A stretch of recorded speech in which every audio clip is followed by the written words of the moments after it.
എന്തുകൊണ്ട് പലപ്പോഴും നടികള് കല്യാണം കഴിഞ്ഞ് അഭിനയിക്കുന്നില്ല, അങ്ങനെയൊക്കെയുള്ള ചോദ്യങ്ങളുടെ ഒരു പ്രധാനപ്പെട്ട ഒരു ഉത്തരമാണ്. കാര്യം ഇവിടെ മനസ്സിലാക്കാൻ കുറച്ച് ബുദ്ധിമുട്ടാണ്. കാര്യം ടൈമിംഗ് എന്ന് പറഞ്ഞൊരു സമ്പ്രദായം ഇല്ല.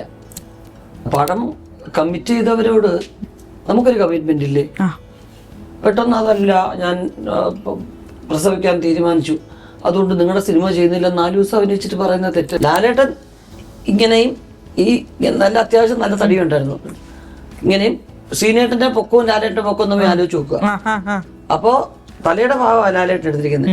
അപ്പൊ കുറച്ച് ഇങ്ങനെ അപ്പൊ ഇങ്ങനെ വടി പോലെ ഇങ്ങനെ കുറെ നേരം ഇരിക്കുന്നതിന്റെ ബുദ്ധിമുട്ടൊക്കെ ഉണ്ട്. പക്ഷെ ഒരിക്കലും ഒരു താഴെ ഇടത്തിലെന്നുള്ള വിശ്വാസമല്ല. കൂടുതലും വൈകാരികതയ്ക്ക് കൂടുതൽ പ്രാധാന്യം കൊടുക്കണം. എന്നുവെച്ചാൽ നമ്മൾ ബുദ്ധി കൊണ്ട് ചിന്തിക്കാം, പക്ഷെ ഹൃദയം കൊണ്ട് സംസാരിക്കുക, പ്രവർത്തിക്കുക. ഞാൻ ഒരുപക്ഷെ ആർട്ടിസ്റ്റ് ആയില്ലായിരുന്നുണ്ടെങ്കിൽ അത്യാവശ്യം പാചകം ചെയ്ത ആൾക്കാരെ ശരിയാക്കുന്ന ഒരാളായനെ. അപ്പൊ ഞാൻ അതിന്റെ മാനേജർ ഹോട്ടൽ.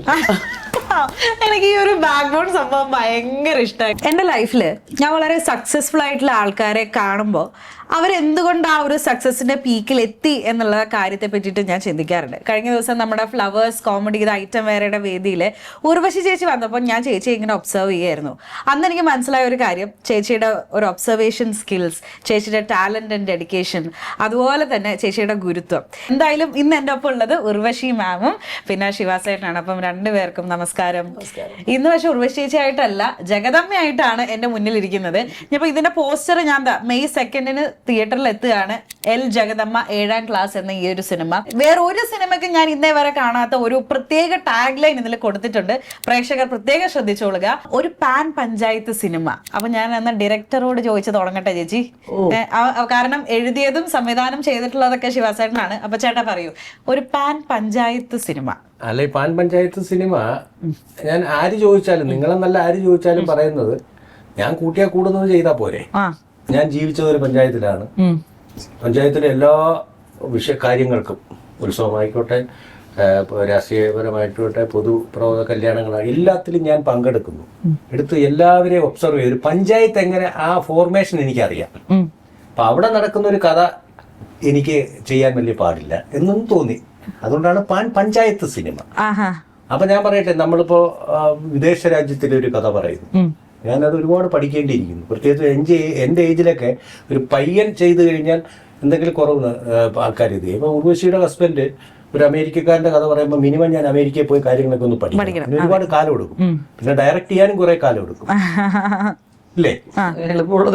അപ്പൊ നമ്മളെ കൊണ്ട് പറ്റുന്നത്, നമ്മുടെ മലയാളത്തിൽ പറയും കൂട്ടിയാ കൂടുന്നത്.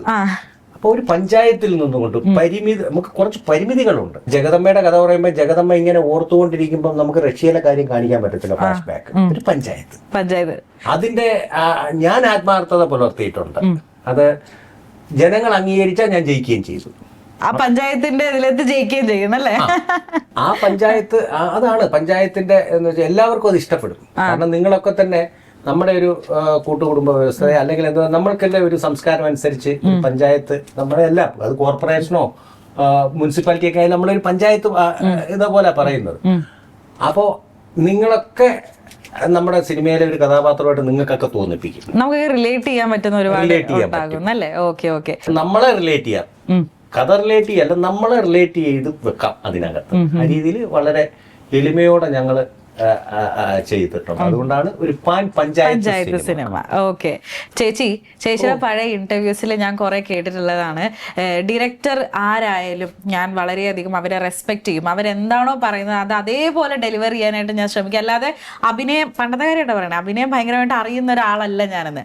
പക്ഷെ നമ്മുടെ ജഗദമ്മ എന്ന് പറയുന്ന ഈ ഒരു സിനിമയിലേക്ക് വരുമ്പോഴത്തേക്കും എൽ ജഗദമ്മ 7ാം ക്ലാസ് ചേച്ചിക്ക് കുറച്ചും കൂടെ സ്പെഷ്യലാണ്. കാരണം ഹസ്ബൻഡാണ് സ്ക്രീൻ പ്ലേയും ഡയറക്ഷനും ഒക്കെ ചെയ്തിട്ടുള്ളത്. അപ്പൊ അവിടെ ആ ഒരു ഡയറക്ടർ ആക്ടർ ആ ഒരു റെസ്പെക്ട് കൊടുത്തിട്ട് ഇങ്ങനെ നിൽക്കുമായിരുന്നു. അത് നമ്മുടെ പേഴ്സണൽ സ്പേസ് ആയതുകൊണ്ട് വളരെ കംഫർട്ടബിൾ ആയിട്ട് വർക്ക് ചെയ്യുമായിരുന്നു. എന്തായിരുന്നു ഇവിടത്തെ ഒരു സ്റ്റേറ്റ്? ഇല്ല, കംഫർട്ടബിൾ എന്ന് പറയുന്നത് എനിക്ക് ഇപ്പൊ സിനിമ സെറ്റ് എന്റെ വീട് പോലെ തന്നെയാണ്. ആ ഒരു ഫ്രീഡവും എല്ലാ സെറ്റുകളിലും എനിക്ക് കിട്ടാറുണ്ട് ഇതൊക്കെ. പക്ഷെ നിർമ്മാതാവിന്റെയും കൂടെ രൂപത്തിൽ നിൽക്കുമ്പോഴുള്ള ഒരു ചേഞ്ച് ഉണ്ട്.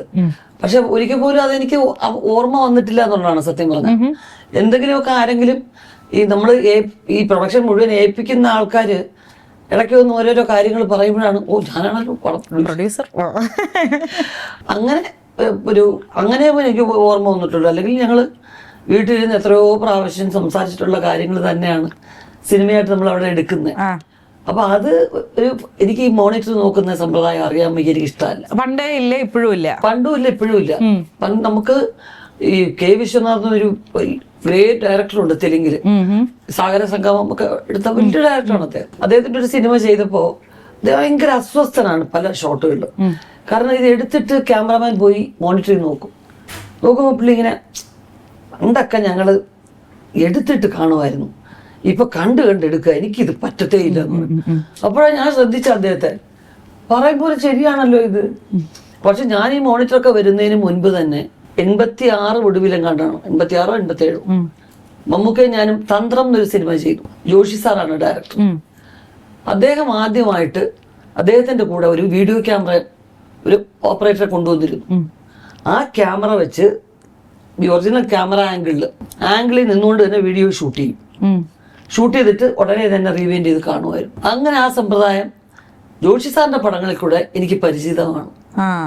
ഉടനെ എടുത്ത് കാണുമ്പോൾ ഇങ്ങനെയുണ്ട്, അപ്പൊ അപ്പുറത്തെ ഇതും ഇങ്ങനെ ഒരു ആംഗിൾ, നമ്മൾ അങ്ങനെയല്ലേ ആദ്യമായിട്ടല്ലേ നമ്മുടെ ഒരു എക്സ്പീരിയൻസ്.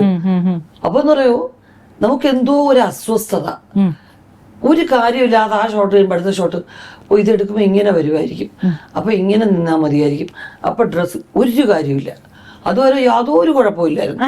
പിന്നീടാണ് പ്രശ്നങ്ങൾ. പിന്നെ എന്ന് പറയുമ്പോ അപ്പൊ ക്യാമറ ഇവിടെ വെച്ചെടുക്കുമ്പോൾ അപ്പൊ ഇങ്ങനെ ആയിരിക്കും വരുന്നത്. പക്ഷെ ഇത് ഞങ്ങൾക്കൊന്നും, പ്രധാനപ്പെട്ട ഹീറോയ്ക്ക് പോലും റഷസ് കാണാൻ അനുവാദമില്ല. ക്യാമറമാനും ഡയറക്ടറും മാത്രമേ ഉള്ളൂ. പല പടങ്ങൾക്കും പ്രൊഡ്യൂസേഴ്സ് പോലും കാണാറില്ല. അന്ന് പ്രൊഡ്യൂസേഴ്സിന് വാല്യൂ ഉള്ള കാലത്ത് അവരും കൂടെ ഇരുന്ന് കാണുന്നു. അല്ലെങ്കിൽ ആർട്ടിസ്റ്റിനെ കൊണ്ടുവന്ന് ആദ്യം പടം കാണിക്കുന്ന സമ്പ്രദായമേ ഇല്ല. കംഫർട്ടബിൾ എന്ന് പറയുന്നത് എനിക്ക് എപ്പോഴും ഹസ്ബൻഡ് ഡയറക്ട് ചെയ്തുകൊണ്ടുള്ള, പ്രത്യേകിച്ച് മക്കളും ഉണ്ട്, ഞങ്ങളും ഉണ്ട്, എല്ലാവരും കൂടെ ഉണ്ട്, അതൊരു വീടായിട്ട് അങ്ങ് ഫീൽ ചെയ്തു എന്നുള്ള ഒരു. പക്ഷെ എനിക്ക് സ്വാതന്ത്ര്യം എപ്പോഴും എന്ന് പറയുന്നത് പ്രൊഡ്യൂസറായിട്ടും ആർട്ടിസ്റ്റായിട്ടും എൻ്റെ ഹസ്ബൻഡ് കൂടെ അഭിനയിക്കുന്നതിനേക്കാൾ കൂടുതൽ നമുക്ക് മറ്റു പടങ്ങളിൽ തോന്നുന്നു അതിനകത്ത് ഒട്ടും സ്വാർത്ഥത ഇല്ല എന്നൊരു എന്റെ മനസ്സിനകത്തൊരു ഫ്രീഡം ഉണ്ട്. ഞാനിത് എന്റെ സിനിമ പോലെ ഞാൻ പങ്കെടുത്ത് ഞാൻ അതിനെ വിജയിപ്പിക്കാൻ ശ്രമിക്കുന്നു എന്നൊരു. മറ്റേത് ഞാൻ എടുക്കുന്നതുകൊണ്ട് ഞാൻ ഇതിനെ കൂടുതൽ നന്നാക്കാൻ ശ്രമിക്കുകയാണോ എന്നിവിടെ തോന്നും. അതെ അതെ അതെ. സത്യനന്ദിക സർ അച്ചുവിന്റെ അമ്മയെ പറ്റി പറഞ്ഞപ്പോ ആ വനജ എന്ന് പറയുന്ന ക്യാരക്ടറെ എഴുതിയപ്പോ അച്ചുവിന്റെ അമ്മയാകാനായിട്ട് ഉർവശി അല്ലാതെ വേറെ ഒരാളില്ല എന്ന് പറഞ്ഞ് നമ്മൾ കേട്ടിട്ടുണ്ട്. അപ്പോൾ ഇതില് നമ്മുടെ എൽ ജഗദമ്മ 7ാം ക്ലാസ് എന്ന് പറഞ്ഞ ഈ ഒരു സിനിമ ചേട്ടന്റെ മനസ്സിലേക്ക് വന്നപ്പോ ജഗദമ്മ ആകാനായിട്ട് എന്റെ ഭാര്യയിൽ കവിഞ്ഞ ഒരാളില്ല എന്ന് ആദ്യമേ മനസ്സിൽ ഉറപ്പിച്ചിട്ടുണ്ടായിരുന്നോ? വീട്ടിൽ ഇരിക്കുകയല്ലേ, ലാലേട്ടൻ പറയുന്നില്ലേ, വീട്ടിൽ സ്വർണം വെച്ചെന്തിന് നാട്ടിൽ തേടി നടക്കുന്ന എന്തിന് വീട്ടിലിരിപ്പുണ്ട്. നമ്മള് പിന്നെ ഇതൊരു രസം പറഞ്ഞതാ. ഇതിൽ നമ്മള് സീരിയസ് ആയിട്ട് കാണുന്നത്, എപ്പോഴോ ഒരു ഇന്റർവ്യൂല് അവള് പറഞ്ഞു 25 വർഷം നമ്മളുടെ പടം പറഞ്ഞുകൊണ്ടായിരിക്കും രാത്രി അടിയും വഴക്കും ഞങ്ങള് തർക്കം. ഞാൻ അവളെ ഫോളോ ചെയ്യുന്നവനാണ്. ഞാൻ കൺസ്ട്രക്ഷൻ ഫീൽഡിൽ നിന്നൊരു വ്യക്തിയാണ്. അപ്പൊ നമ്മൾ പറഞ്ഞു ഒരേ വഴിക്ക് നയിക്കണമെന്ന് വെച്ചാൽ ഇവിടെ കൊണ്ട് മൈക്കാട് പണിയാക്കാൻ പറ്റത്തില്ലല്ലോ, ഇവിടെ വഴിക്ക് ഞാൻ വന്നു. സിനിമ എന്റെ ജീവിതമാണ്. അപ്പൊ ഞങ്ങള് തങ്ങളിലായിരുന്നു തർക്കം. ജഗദമ്മ എന്ന് പറയുന്ന ഈ കഥാപാത്രം ഞാനെ പിന്നെ ഉർവശിയെ വെച്ച് എഴുതുക എന്നുള്ളതല്ല. ഒരു സംവിധായകൻ സംഘാടകനാകുമ്പോഴാണ് നമുക്ക് ആ എല്ലാ ക്വാളിറ്റിയും കിട്ടുന്നത്. അപ്പൊ ഒരു ഉദാഹരണം പറയുമ്പോൾ, നിങ്ങൾ ഉർവശിയെ 700 പടം ചെയ്ത ഉർവശിയെ ഇന്റർവ്യൂ ചെയ്യാൻ വരുമ്പം ഇവിടെ ഫുൾ സെറ്റപ്പ്, ആൾക്കാർ ഡോറ് തുറന്നു സാർ ഇതൊക്കെ വരുമ്പോഴത്തേക്ക് നിങ്ങളുടെ വയ്യുന്ന എന്ത് ചോദിക്കും? നിങ്ങൾ ഞങ്ങളുടെ വീട്ടിലേക്ക് വരുന്നല്ലേ വന്ന് നിങ്ങൾക്ക് അതല്ലേ. അപ്പോഴാണ് നല്ല ക്വസ്റ്റ്യൻസ് വരുന്നത്. അല്ലെങ്കിൽ നമ്മൾ 15 ക്വസ്റ്റ്യൻ എഴുതിക്കൊണ്ട് വരും. ഉർവശിക്ക് ഈ ചോദ്യം ചോദിക്കാം, ഇത് ചോദിച്ചുകൂടാ, ഞാൻ ചിലപ്പോൾ മാനേജർ തരും. അങ്ങനെയൊക്കെ ഇന്റർവ്യൂകൾ ഉണ്ടായിരുന്നിരിക്കാം. പക്ഷെ ഇത് നിങ്ങളുടെ കയ്യിൽ നിന്നല്ല ഔട്ട്പുട്ട് കിട്ടണമെങ്കിൽ നമ്മളൊരു സംഘാടകനായിരിക്കണം.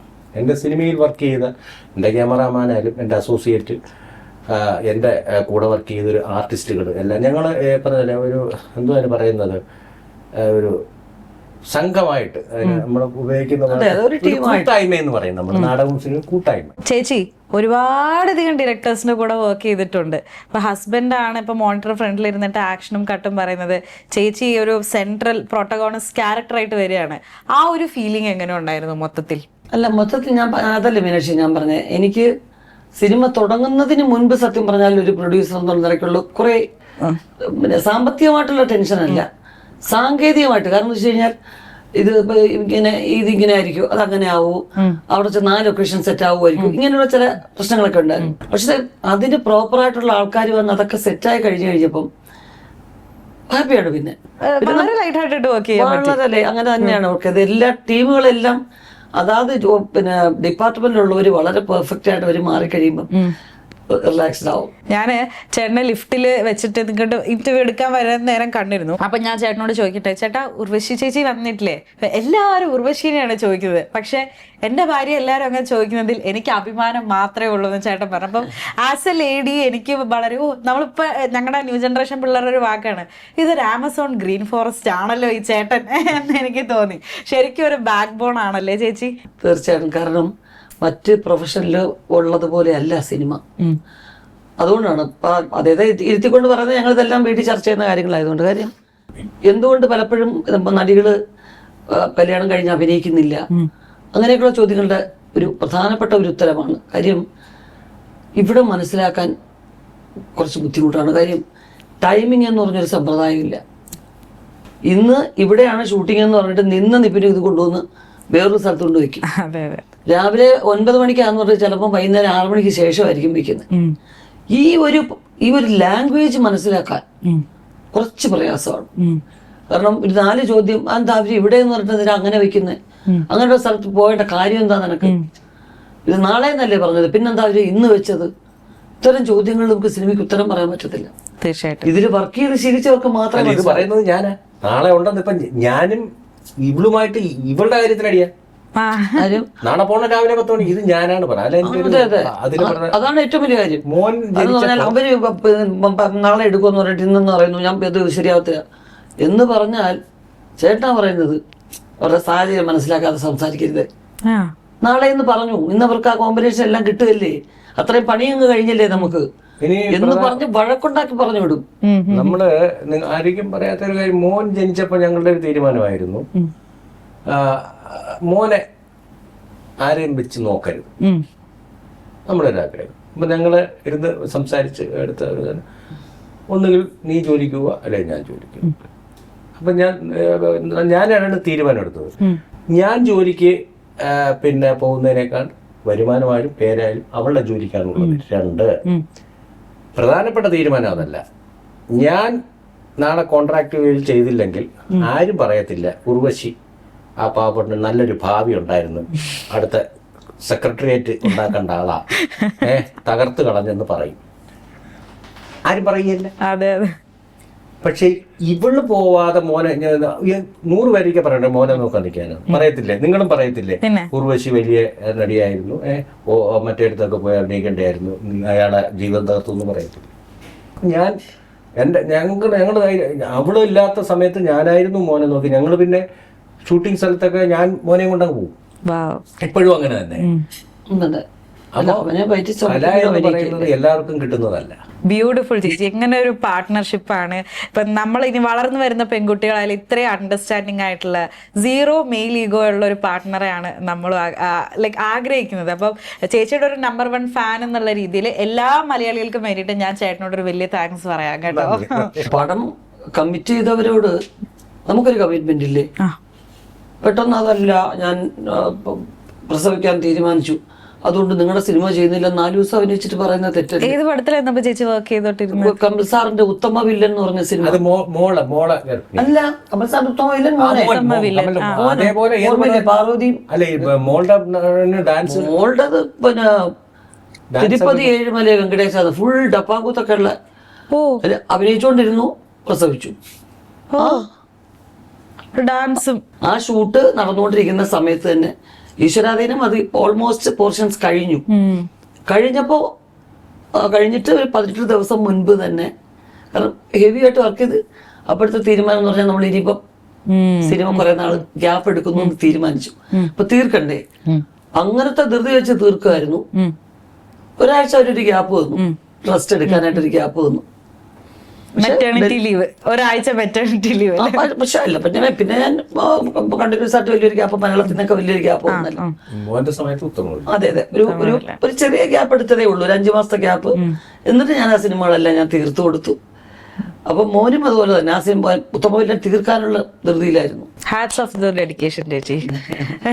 നമുക്ക് എല്ലാവർക്കും നമ്മൾ ഇത്രയും പാർട്ട്ണർഷിപ്പിനെ പറ്റി സംസാരിച്ചത് കൊണ്ട് നമുക്ക് എല്ലാവർക്കും ഉർവശി മാമിനെ ആസ് എൻ ആക്ട്രസ് നമുക്ക് എല്ലാവർക്കും അറിയാവുന്നതാണ്.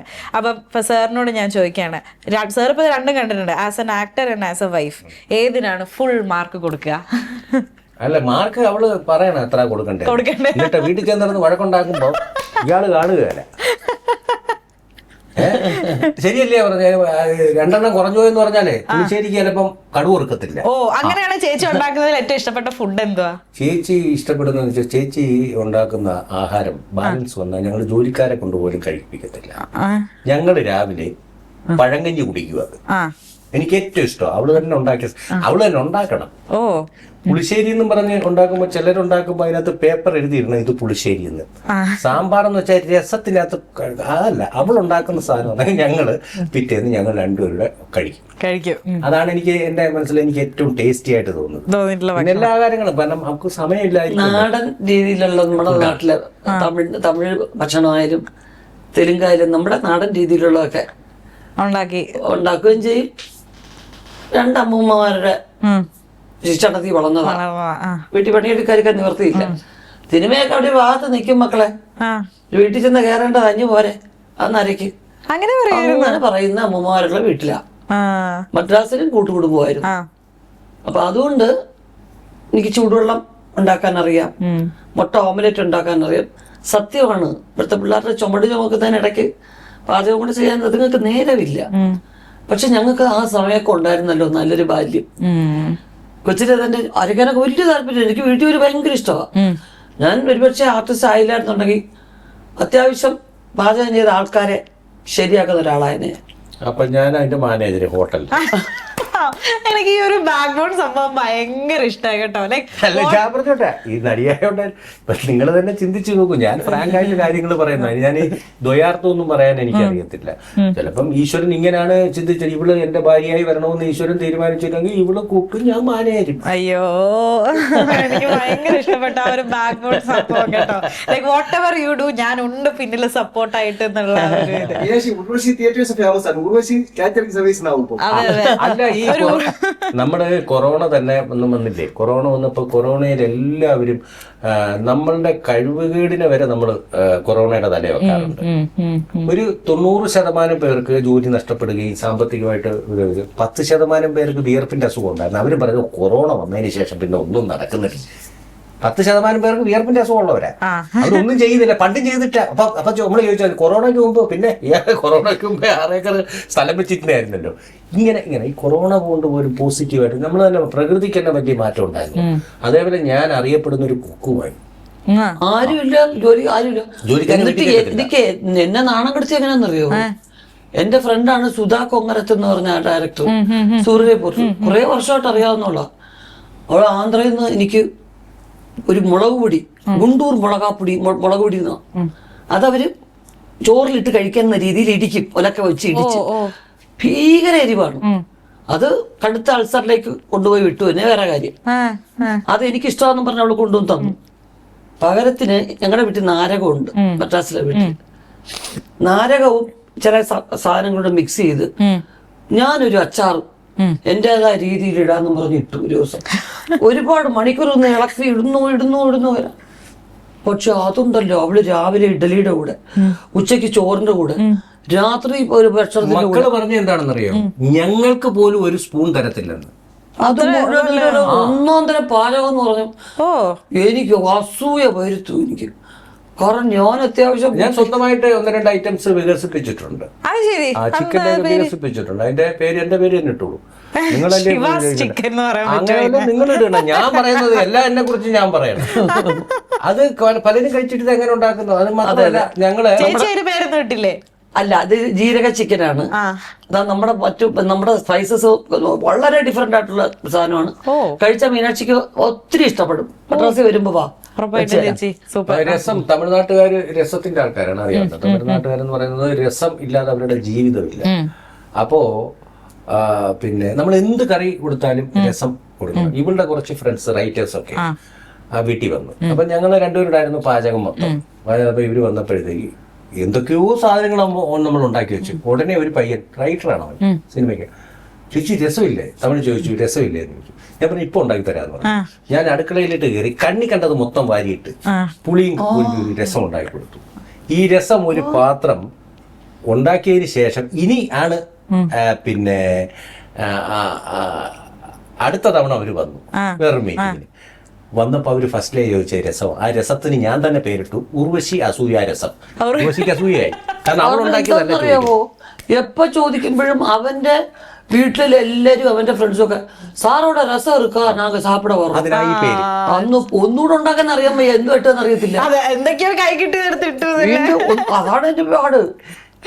എന്തൊക്കെ ഇട്ട്, അല്ല ഞാൻ മുളകിട്ടു, പിന്നെ ഇത് ഇട്ടു, അത് ഇട്ടു, അതേപോലെ വരണ്ടേ, അറിയാൻ വയ്യാതെ. റെസിപ്പി മറന്നുപോയി, വ്യൂവേഴ്സ് പറയുന്ന പോലെ. ഇവള് കൊറോണ ടൈമില് പാചകം പഠിക്കാൻ കാര്യം എന്ന് വെച്ചാൽ അത് പറയണമല്ലോ. ഇവള് തന്നെ കൊറോണ, ഇവക്ക് വലുത് കൈക്ക് വേദന. ദിലീപിന്റെ ഷൂട്ട് കഴിഞ്ഞു, അവനൊരു ഒരു സ്റ്റണ്ട് സീക്വൻസ് എടുത്തിരുന്നു കേശുവില്. പക്ഷെ അത് സിനിമയിൽ യൂസ് ചെയ്തില്ല, അതിന്റെ ആവശ്യമില്ല എന്നിട്ട് അത് 3 ദിവസത്തെ. അപ്പൊ അതില് കുറച്ച് പേര് ഫൈറ്റേഴ്സ് ഒക്കെ വന്ന് കൈയൊക്കെ പിടിക്കുകയോ വലിക്കുകയൊക്കെ ചെയ്യുന്നുണ്ട്. എന്തോ ഒന്ന് സ്പോട്ടിൽ സംഭവിച്ചു, എനിക്ക് ഓർമ്മയില്ല. മാഫിയ ശശിയ ഫൈറ്റ് എന്താണെന്നുള്ളത് വലിയ വേദനയൊന്നും അവിടെ അറിഞ്ഞില്ല. പക്ഷേ കോവിഡിന്റെ സമയമായത് ഒന്നും കുറേശ്ശെ കൈ ഇങ്ങനെ വയ്ക്കാൻ പറ്റത്തില്ല. ഇത് പലരും എന്റെ ഫ്രണ്ട്സിനെയൊക്കെ വിളിക്കുമ്പോൾ ടെന്നീസ് എൽബോ ആണോ, ഇങ്ങനെയാണോ, അങ്ങനെയാണോ, ഒന്നുമില്ല. ഇവിടെ ഏറ്റവും കൂടുതൽ റൈറ്റായിട്ട് യൂസ് ചെയ്യുന്ന തീരുമാനമായിരുന്നു. പിന്നെ സ്വയം ശരിയായി. അല്ല, അതുകൊണ്ട് പാചകം പഠിച്ചു. അടുക്കള വന്നിരുന്നു പറഞ്ഞു തരും, ഞാനിത് ചെയ്ത് പഠിക്കും. പക്ഷേ ഇത് പടത്തിന്റെ കാര്യം സംസാരിക്കാൻ വന്നുപോയി ചേച്ചി. എന്തായാലും അല്ല, പഞ്ചായത്തിൽ പാചകവും ഉണ്ടല്ലോ. പിന്നെ പല പഞ്ചായത്ത് എന്ന് പറയുമ്പോ അതിനകത്ത് പാചകം, പഞ്ചായത്തിലെ ഒരുമാതിരിപ്പെട്ട വീട്ടിലൊക്കെ ചോറ് നമ്മൾ തന്നെ ഉണ്ടാക്കിയിട്ട് നമ്മൾ കഴിക്കുന്നത്. വല്ലപ്പോഴും കാണോ ഈ ഓർഡർ ചെയ്യുന്നത്. അപ്പൊ ഈ പാചകം നല്ലതാ. ഞാൻ പറഞ്ഞില്ലേ ചേച്ചീനെ, ഇപ്പം ഇതിനകത്ത് ഈ ഒരു വേഷം കണ്ടിട്ട് എനിക്ക് എവിടെയോ നമ്മുടെ സകുടുംബം ശ്യാമളയില്ലേ, ആ ഒരു എന്താ പറയാ, ഒരു ടച്ച് എന്നല്ല പറയാ, ആ ഒരു ഇത്. അപ്പം ഏതെങ്കിലും ഒരു ക്യാരക്ടറുമായിട്ട് ഏതെങ്കിലും നമുക്കിത് കാണുമ്പോൾ മനസ്സിൽ കൂടെ പോകാനായിട്ട് എന്തെങ്കിലും ചാൻസ് ഉണ്ടോ, അതോ ഇത് ചേച്ചി ഇതുവരെ ചെയ്യാത്ത എൻറ്റയർലി ഡിഫറെന്റ് ആയിട്ടുള്ള ഒരു ക്യാരക്ടർ ആയിരിക്കും ഇതുവരെ ചെയ്തിട്ടില്ല? അതൊരു ചാലഞ്ച് ആയിരുന്നോ ചേച്ചി? അല്ല, തീർച്ചയായിട്ടും. കാരണം എന്താ വെച്ചാൽ ഞാൻ ചെന്നൈയിലാണ്. എന്റെ ഒരു 8-9 വയസ്സ് മുതൽ ഞാൻ ചെന്നൈയിലാണ് വളർന്നത്. നമ്മുടെ നാട്ടിലെ പഞ്ചായത്തിന്റെ അവിടെയൊക്കെ എന്ന് പറഞ്ഞാൽ അവിടുത്തെ ഗ്രാമങ്ങളില് നാട്ടാമൈ, ഊർക്കൂട്ടം, പഞ്ചായത്തുണ്ട് എന്നതിനേക്കാൾ അവർക്ക് അവരുടെ ഒരു കസ്റ്റവും സിസ്റ്റവും ചേർന്നാണ്. അവരുടെ രീതിക്കനുസരിച്ച് ഊർത്തലവൻ, ഗ്രാമത്തലവൻ പറഞ്ഞാൽ പിന്നെ കുഴപ്പമില്ല, എല്ലാവരും കൂടെ വിളിച്ചു വിട്ടത് ഇന്നതുപോലെ കാര്യങ്ങൾ നടത്തുന്നതെന്ന് പറഞ്ഞാൽ ഒരു കുഴപ്പമില്ല. അങ്ങനെയായിരുന്നു. അപ്പൊ അതുകൊണ്ട് എനിക്കിതിന്റെ ഒന്നും അറിയത്തില്ല, പഞ്ചായത്തിന്റെ സംഭവങ്ങളൊന്നും അറിയത്തില്ല. അപ്പൊ ആദ്യമായിട്ടാണ് ഞാൻ അതുമായിട്ട് ബന്ധപ്പെട്ടു. പഞ്ചായത്ത് എന്ന് പറഞ്ഞാൽ ഇങ്ങനെയൊക്കെയാണോ കാര്യങ്ങള്? അതേപോലെ വ്യത്യാസമുണ്ടോ എന്ന് ചോദിച്ചിട്ട് ഒരു ചോദ്യം ചോദിക്കാം. നിങ്ങൾ മാത്രം ചോദിച്ചോണ്ടിരിക്കാൻ. ഉർവശിയുടെ ഈ നവരസങ്ങളുണ്ട്. ഈ രസം അത് ഒന്നുകൂടെ അവര് കാണിക്കും. ഈ രസത്തിൽ ഉർവശിയെ കണ്ടിട്ടുണ്ടോ? ഈ മുഖം ഏതെങ്കിലും പടത്തിൽ കണ്ടിട്ടുണ്ടോ? ഇത് ഏത് രസമാണെന്നറിയണം എനിക്ക്. ഈശ്വര, നവരസത്തിൽ ഏത് രസം? 101 രൂപ ഇപ്പൊ തന്നെ തരും. ആണോ? അമ്മ ഞാൻ ഗസ് ചെയ്യട്ടെ ചേച്ചി, ക്ലൂ ചേച്ചി. 101 രൂപയുടെ കാര്യമാണ് ചേച്ചി. ഹെൽപ്പ് ലൈൻ എടുക്കാവോ ചേട്ടാ? ഇല്ല, ഇതിലെ കാര്യം എന്ന് വെച്ചാൽ ഈ നവരസവും അമ്പിളിച്ചേട്ടൻ ഉണ്ടാക്കിയ 2 രസവും ഉർവശി ഉണ്ടാക്കിയ 1 രസം, മൊത്തത്തിൽ 12. എന്തോ അത് എന്തോ ചെയ്യണമെന്ന് അറിയാൻ വയ്യാതെ വന്നൊരു രസമാണ്. ഞാൻ പറഞ്ഞത് ഇത് ഞാൻ ക്യാമറാമാനെ കൊണ്ട് ഇത് എക്സ്പ്രഷൻ എടുക്കുന്ന ആ സമയത്ത് ഓർമ്മയുണ്ടോ? ആ സ്റ്റിൽ ചെയ്യുന്ന നമ്മുടെ ഒരു അനിയൻ, ആ പയ്യൻ നിന്ന് ടച്ചിലിരുന്ന് എടുത്ത് കിട്ടിയത്. അപ്പൊ ഇത് എന്ത് പറഞ്ഞപ്പോഴാ ചേച്ചി ഇങ്ങനെ ഒരു എക്സ്പ്രഷൻ കൊടുത്തത്? അത് കാശ് മുടക്കിയേ പറ്റൂ.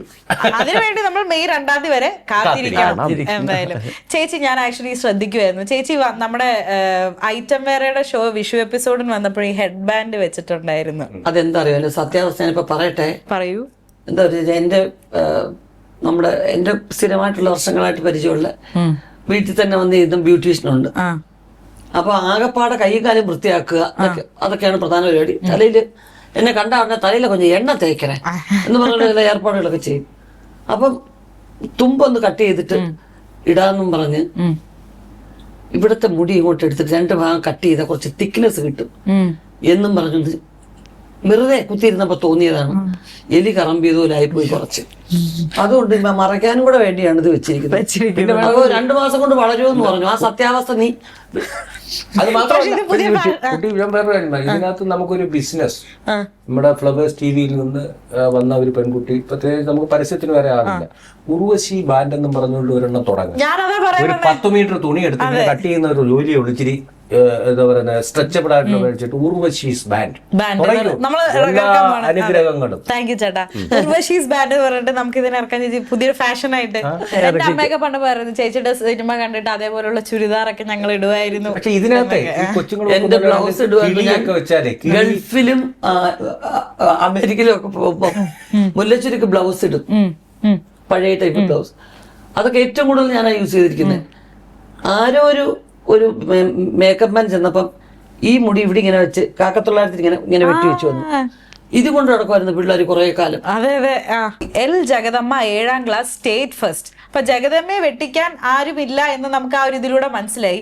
എങ്കിലും ഈ L Jagadamma 7ാം class state first ഈ ഒരു ടൈറ്റിലിന് പുറകിലെ കഥ ചുരുക്കി ഒന്ന് പറയാമോ? അല്ലാതെ 7ാം ക്ലാസ് ബി ഒക്കെ അങ്ങ് വന്ന് നമ്മുടെ ചർച്ചയ്ക്കിടയിൽ വന്നത്. ജഗദമ്മ എന്ന് പറയുന്നത് ജഗത്താണ് അമ്മയെന്നാണ് അതിന്റെ അർത്ഥം. ഞാൻ സ്ത്രീകൾക്ക് എനിക്ക് അമ്മയെ കുറിച്ച് പാട്ടെഴുതുക, എന്റെ അമ്മയ്ക്ക് ഒരു പ്രത്യേക അതൊന്നുമില്ല. ആ സ്നേഹമൊക്കെ ഒരു വിങ്ങല. എന്റെ അമ്മ മരിച്ചുപോയി, എനിക്കൊരു വിങ്ങലേ ഉള്ളൂ എന്റെ അമ്മയെ കുറിച്ച്. അത് എത്ര സ്നേഹമൊന്നും നമുക്കൊന്നും അറിയത്തില്ല. പിന്നെ സ്ത്രീകളെ പ്രത്യേകിച്ചും ഒരുപാട് ബഹുമാനം കൊടുത്ത് ഇത് ചെയ്യുന്നവരാണ്. പിന്നെ മാത്രമല്ല ഭൂമി പോലും ജഗത് അമ്മ, അതിന് തന്നെ ഉണ്ടല്ലോ ജഗതമ്മ. ഒരു സ്ത്രീക്ക് കിട്ടുന്ന ഏറ്റവും വലിയ വാല്യൂ ഉള്ള പേരാണ് ജഗതമ്മ. തീർച്ചയായിട്ടും. ജഗത്ത് പേരുകളൊന്നും ഇപ്പൊ ഈ തലമുറയിൽ ഇല്ല. മാത്രല്ല നമ്മള് ആ കഥാപാത്രത്തിന്റെ ഒരു പരോക്ഷമായ സ്വഭാവം ഒന്നും കിടപ്പുണ്ട്. കാരണം ഒരു പണ്ടൊക്കെ പിള്ളേർ നമ്മൾ പറയുമ്പോൾ ഇപ്പോഴത്തെ കുട്ടികൾ 2nd സ്റ്റാൻഡേർഡ് എ ഡിവിഷൻ എന്നൊക്കെ പറയുമല്ലോ പേര്. കുട്ടികൾ ഡിവിഷൻ കൂടെ പറയും. LKG B. അതേപോലെയാണ് 7ാം ക്ലാസ് ബി. അങ്ങനെ 7ാം ക്ലാസ് ബി വന്നത് അങ്ങനെയാണ്. 7ാം ക്ലാസ് എന്ന് പറഞ്ഞാൽ മതിയല്ലോ. കുട്ടികളൊക്കെ നമ്മുടെ വീട്ടിലെ കുട്ടികളെ ചോദിച്ചു ഇവിടെ ഏത് സ്കൂൾ? Saint Joseph's. ഏത് ക്ലാസ്? 6B. LKG A ഒക്കെ ഉണ്ട് എന്ന് പറയുന്നവരേ ഉള്ളൂ. ഇത് ചേച്ചി നമ്മള് ഐറ്റം വേറയുടെ വേദിയിൽ ചേച്ചി വന്നപ്പം മിഥുനത്തിന് പായക്കകത്ത് റോൾ ചെയ്ത കഥ ചേച്ചി പറയണ്ടായി. കഴിഞ്ഞ ദിവസം ഈ ഏപ്രിൽ 13-ാം തീയതിയുള്ള ഏതൊരു ന്യൂസ് ഞാൻ വായിച്ചപ്പോ ചണ്ഡീഗഡിൽ ശരിക്കും അങ്ങനെ സംഭവം നടന്നു ചേച്ചി. ഒരു പെൺകുട്ടിയെ പെട്ടിക്കകത്തിട്ട് ഒരു ചെറുക്കൻ, അവന്റെ ഗേൾ ഫ്രണ്ട് ആയിരുന്നു, ഈ ബോയ് ഫ്രണ്ട് അവന്റെ ഹോസ്റ്റലിൽ കയറ്റി. പക്ഷെ പൊക്കിയ സംഭവം പോയി. ചേച്ചിക്ക് അപ്പൊ കാര്യം ചേച്ചി ആ പായ്ക്കകത്തുണ്ടായിരുന്നു. ചേച്ചിയുടെ മുഖം നമ്മൾ കണ്ടിട്ടില്ല. അപ്പൊ കഷ്ടപ്പെട്ട് ലാലേട്ടന്റെ ശ്രീചേട്ടന്റെ തോളത്തിരിക്കേണ്ട കാര്യം ഉണ്ടായിരുന്നു ചേച്ചിക്ക് തോന്നിയിട്ടുണ്ടോ? ഞാൻ സൂക്ഷിച്ചു നോക്കി അറിയാം. സൂക്ഷിച്ചു നോക്കണം. അല്ല മാത്രമല്ല ഒരുപാട് ഷോട്ട് എടുത്തെങ്കിലല്ലേ നമുക്ക് അത്രയും ഡ്യൂറേഷൻ കിട്ടും. മനസ്സിലല്ലേ? കുറെ വിനവായിട്ടിൽ ഇങ്ങനെ നടന്നു പോകുന്നതും അങ്ങനെ.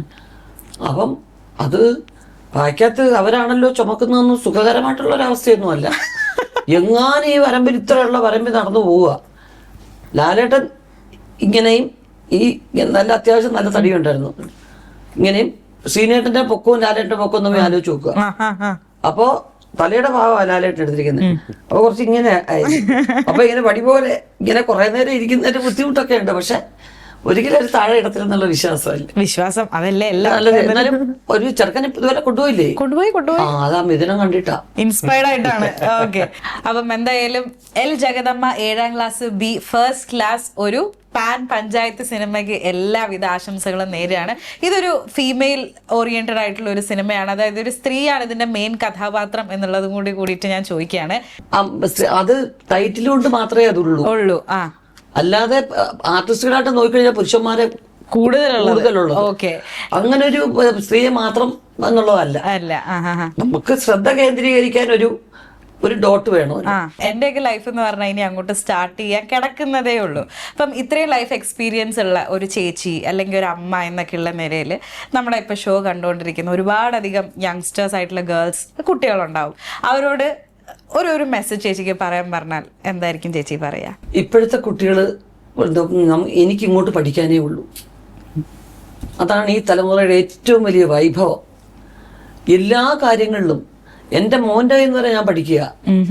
കാരണം ഇന്നലെ വന്ദേ ഭാരതത്തിൽ ഞാൻ ട്രാവൽ ചെയ്ത് വന്നപ്പം അമ്മ വെള്ളം വെക്കുന്ന അത് അതിൻ്റെ താഴെ ഉണ്ടമ്മ, അമ്മ ഇത് ലേസറിൻ്റെ ഇത് കണ്ടോ, കൈ ഇങ്ങനെ ആക്കിയാൽ മതി, അത് അപ്പം തന്നെ ഇങ്ങനെ ആവും.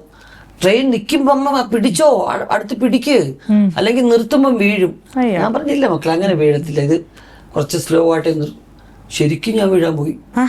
കാരണം അത് കൊണ്ടുവന്ന് നിർത്തുമ്പോൾ ഉള്ളൊരു സംഭവം നമ്മുടെ ബാലൻസ് എല്ലാം നിന്നാ. ഞാനൊരു ഉദാഹരണം പറഞ്ഞതാണ്. എൻ്റെ മോളായാലും എൻ്റെ ഫോൺ എടുത്ത് വെച്ചാൽ അമ്മ ഇതിങ്ങനെ ചെയ്യണം കേട്ടോ, ഇതിങ്ങനെ അല്ലാതെ ഓഫ് ചെയ്ത് വെക്കരുത് അമ്മ, അത് കൈ ടച്ച് ചെയ്തിട്ട് പോകുന്നതുകൊണ്ട് അമ്മ എന്താ ഇതിങ്ങനെ വെക്കുന്നത് എന്ന് പറയുന്നത് പോലെ പുതിയ ആർട്ടിസ്റ്റുകളുടെ നിന്നും പുതിയ ജനറേഷനിൽ നിന്നും ഒരുപാട് പഠിക്കാനുണ്ട്. പക്ഷേ ഒന്നേ ഉള്ളൂ, ഇമോഷൻസിന് വാല്യൂ കൊടുക്കുന്ന ഒരു ജനറേഷൻ തന്നെ ആകണം. കാരണം അവിടുന്ന് മാത്രമേ നമുക്ക് എന്ത് കാര്യങ്ങളും എനിക്ക് എന്നേക്കാൾ കൂടുതൽ എൻ്റെ മോൾക്ക് എൻ്റെ അവസ്ഥകൾ മനസ്സിലാവും. അങ്ങനത്തെ ഒരു ജനറേഷൻ ആയതുകൊണ്ടാണ് ഞാൻ പറയുന്നത്, നിങ്ങൾ കൂടുതലും വൈകാരികതയ്ക്ക് കൂടുതലും പ്രാധാന്യം കൊടുക്കണം. എന്നുവെച്ചാൽ നമ്മൾ ബുദ്ധി കൊണ്ട് ചിന്തിക്കാം, പക്ഷെ ഹൃദയം കൊണ്ട് സംസാരിക്കുക, പ്രവർത്തിക്കുക. ബ്യൂട്ടിഫുൾ. കാരണം ബ്രെയിൻ ഡെഡ് ആയാലും ഹൃദയം പിടിക്കുന്നെങ്കിൽ നമ്മൾ ജീവിക്കും, അല്ലേ? സത്യം. അപ്പൊ അതുകൊണ്ട് ഹൃദയത്തിന്റെ ഭാഷയിൽ സംസാരിക്കുക, പ്രവർത്തിക്കുക. Beautiful passage. എന്നോട് ഒറ്റ വാക്കി പറയാം, വന്ന വഴി മറക്കരുത്. കറക്റ്റ്. വലിയ അർത്ഥമുണ്ട് ഒരു വാക്ക്. വന്ന വഴി നമ്മൾ ഓർമ്മ പുറകോട്ട് കൊണ്ടുപോകാൻ ശ്രമിക്കുക. ജനനം മുതൽ ഇവിടെ വരെ വന്ന വഴി മറക്കാതിരുന്നാൽ വലിയ വിജയം ഉണ്ടാവും. ആ 2 മെസ്സേജ് ഞാൻ ദാ ഇവിടെ എഴുതി വെക്കുക കേട്ടോ. അപ്പൊ എന്തായാലും മെയ് 2-ാം തീയതി നമ്മുടെ L Jagadamma 7ാം class state first എത്തുകയാണ്. മെയ് 1-ാം തീയതി നമ്മുടെ തൊഴിലാളി ദിനം. ഒരു വിഷസും കൂടെ പറഞ്ഞ് നമുക്ക് ഇന്റർവ്യൂ അങ്ങ് കൺക്ലൂഡ് ചെയ്തേക്കാം. ഇപ്പൊ പഞ്ചായത്ത് പ്രസിഡന്റ് തന്നെ നമുക്ക് തുടങ്ങാം. രണ്ടുപേരും എന്തായാലും പിറന്നാൾ ആശംസകൾ നേരത്തെ പറയാണ് കേട്ടോ. ദീർഘായുസ്സോടെ ഇരിക്കട്ടെ. Thank you. എനിക്ക് കിട്ടുന്ന ആദ്യത്തെ ബർത്ത്ഡേ വിഷാണ് കേട്ടോ ഈ വർഷം. 100 ആയുസ്. Thank you. അപ്പോൾ എല്ലാവർക്കും തൊഴിലാളി ദിനമെന്ന് പറയുമ്പോൾ ഞാൻ എന്താ പറയുന്നത്, ഒരു ബേബി ആർട്ടിസ്റ്റായിട്ട് വന്ന് അന്ന് മുതൽ ഒരു സിനിമാ തൊഴിലാളിയാണ് ഞാൻ. അതുകൊണ്ട് എൻ്റെയും കൂടെ ആശംസകൾ അറിയിക്കുകയാണ് നിങ്ങൾക്ക് എല്ലാവർക്കും. തൊഴിലാളി ദിന ആശംസകൾ. പടം കാണുക, നേരിട്ട് തിയേറ്ററിൽ പോയി തന്നെ കാണണം, അഭിപ്രായം പറയുക കേട്ടോ.